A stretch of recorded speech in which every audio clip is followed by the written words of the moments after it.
Salam dostlar, mən söz analizi rubrikasında hamınızı salamlayıram və bugün Ramiz Rövşənin Ay İşığı şeirindəki bir keçiddən bəhs eləmək istəyirəm. Heca şeiri yazan dostlar çox yaxşı bilirlər ki, Azərbaycan dilində 11-lik şeir yalnız 2 daxili ahənglə tənzimlənir. Bu 6-5 və 4-4-3 bölgüləridir. Bəzən olur ki, hansısa şair bunları pozur, böyük bir intonasiya aksaqlığı yaranır, şeir alt-üst olur, alınmır. Bəzən isə olur ki, şair bunu pozur və hiss olunmaz dərəcədə. Ancaq onu parmaqla hesablayanda, yəni diqqət eləyəndə bilirsən ki, burada təxt pozuntusu yaranıb və məndə həmişə möcüzəvi bir sual yaradır ki, bu niyə belədir? Sonra bunu özüm təxminən beynimdə fırladıb, bunun bir məntiq əsasını tapmışam. Təxminən belədir. Elə bir yol gəlir, asfalt yol qəfil qutarır, çala-çuxura keçir.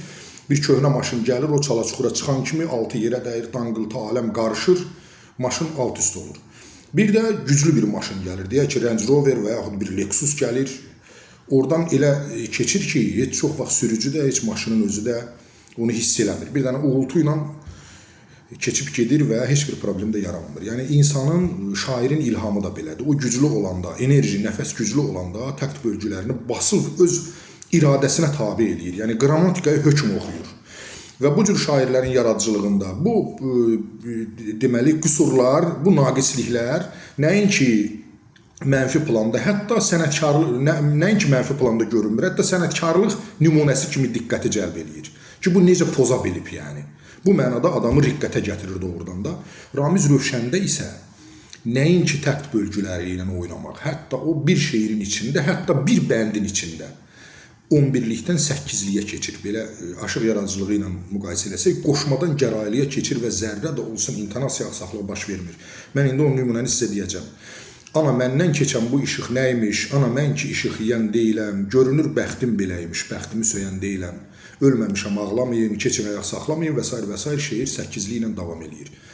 Sadəcə master class, yəni adamın əlləri doğrudan da yuxarı qalxır. Fikirləşirsən ki, buna necə nail olub, şair bunu necə bacarıb. Yəni, məni çox yaxından, dəqiq, dərindən başa düşmək üçün belə bir eksperiment eləməyə çalışın. Onda mənim nə dediyimi anlayacaqsınız. Bu hardasa imkansızdır. Yəni, mən özüm eksperiment etməyə və başqa şairlərdə analoji nümunələri axtarmağa çalışmışam və heç vaxt görməmişəm.